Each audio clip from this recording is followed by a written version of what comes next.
Good morning, बहुत बहुत स्वागत है जी आपका। बात करने जा रहे हैं एक बार फिर मौसम की, क्योंकि मुझे नहीं लगता कि हाल के दिनों में आपने मौसम का प्रभाव किसी एक टेस्ट मैच में इतना ज्यादा देखा होगा कि हम पांचों दिन की शुरुआत से पहले आपसे यह बात करेंगे कि आने वाले दिन का मौसम क्या होने वाला है। आधिकारिक रूप से बात करें तो निश्चित तौर पर टेस्ट मैच को तारीखों के लिहाज से देखा जाए तो 3 दिन खत्म हो चुके हैं। वास्तविकता के धरातल पर आए तो 2 ही दिन मुकाबले हुए हैं और उसमें भी हमने देखा कि बाधा जो है, जो खलल है, वो पड़ता रहा है, कभी रोशनी के रूप में, कभी बारिश के रूप में। अब जो दिन है भैया, वो निश्चित तौर पर एक और ऐसा दिन है जिसमें हम ये कह सकते हैं कि चीजें जो हैं बहुत ज्यादा खुशी देने वाली नहीं है। भाई अगर सिर्फ काले बादल होते तो हम कहते हैं हमारे गेंदबाजों के लिए आसमान भी मददगार हो गया है, भगवान ने थोड़ी सी मदद भेज दी है, लेकिन बारिश भी है। बादल का रंग तो बदला है, बारिश भी लगातार है, भरपूर है। और अगर आप पहले दिन से इसकी तुलना करें तो बहुत ज्यादा अंतर नहीं है। पहले दिन यानी कि वो दिन जिस दिन खेल हुआ नहीं, होना था, तारीख वही थी 18 तारीख, लेकिन क्योंकि आसार कुछ ऐसे ही थे जैसे मैं अब आपको समझाने जा रहा हूं, इसी वजह से पहले दिन का खेल धुल गया था। आज के दिन पर भी लग कुछ यही रहा है। और इससे पहले मैं आपको सिर्फ इतना बता दूं कि 217 रन पर, जो आपको पता ही होगा कि भारतीय टीम ऑल आउट हो गई थी पहले बल्लेबाजी करते हुए, और 101 रन पर 2 विकेट बना लिए हैं। 101 रन पर 2 विकेट खो दिए हैं न्यूजीलैंड की टीम ने, और उनके 2 नए बल्लेबाज, केन विलियमसन भी नए नए एक तरह से आप मान लीजिए, और रॉस टेलर तो अभी नए हैं ही।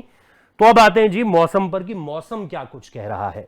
10:30 बजे आपको पता है मुकाबला शुरू होता है वहां पे ब्रिटिश टाइम के हिसाब से। भारत के हिसाब से जो है वो 3 बजते हैं।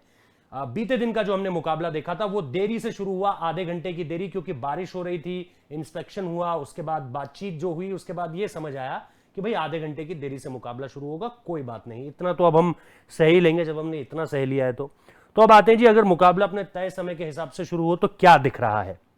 दिख रहा है जी 90% चांसेस है कि बारिश होगी और घनघोर वर्षा होनी है। बादल का रंग आप देख सकते हैं।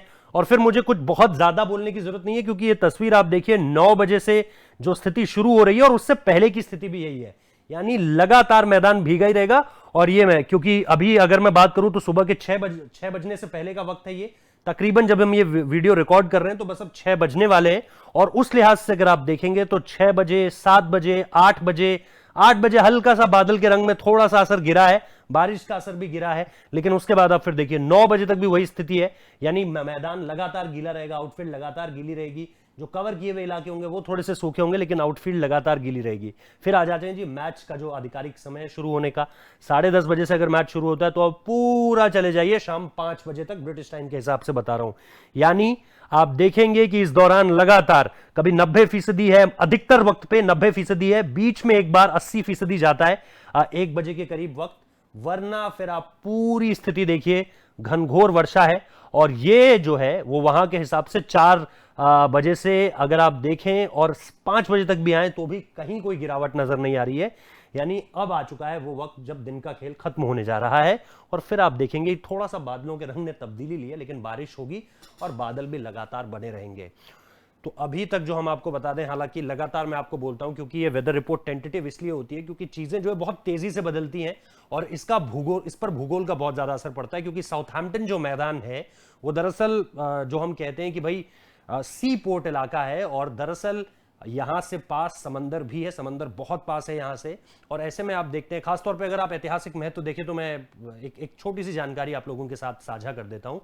टाइटैनिक जो जहाज था वो दरअसल यहीं साउथहैम्पटन पोर्ट से ही निकला था, जो जिस पे वो शानदार फिल्म भी बनी है, जो डूब जाता है, जिसके लिए दावे ये किए गए थे कि ये जहाज कभी नहीं डूबेगा, वो दरअसल अपनी पहली ही यात्रा में डूब गया था। वो जहाज यहीं से निकला था।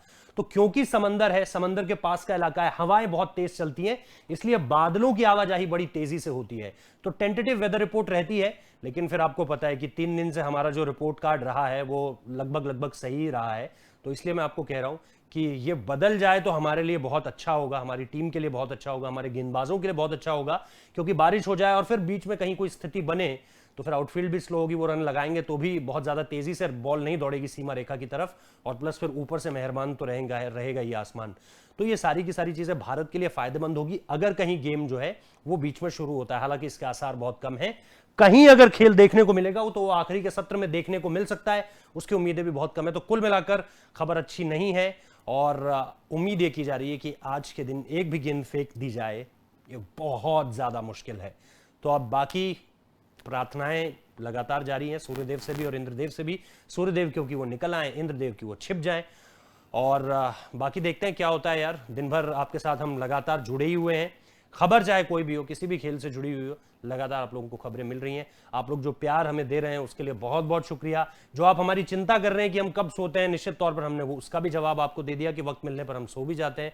तो आपकी सारी चिंताओं का जवाब, आपके सारे सवालों का जवाब हम इसी तरह से देते रहेंगे। आपके सारे सुझावों को भी हम ले रहे हैं और आपके प्रेम के लिए बहुत बहुत शुक्रिया। इसी तरह से देते रहिए और साथ ही साथ चैनल को सब्सक्राइब करना मत भूलिए, वीडियो को शेयर करना मत भूलिए। अच्छा लगा तो लाइक कीजिए। बहुत बहुत शुक्रिया।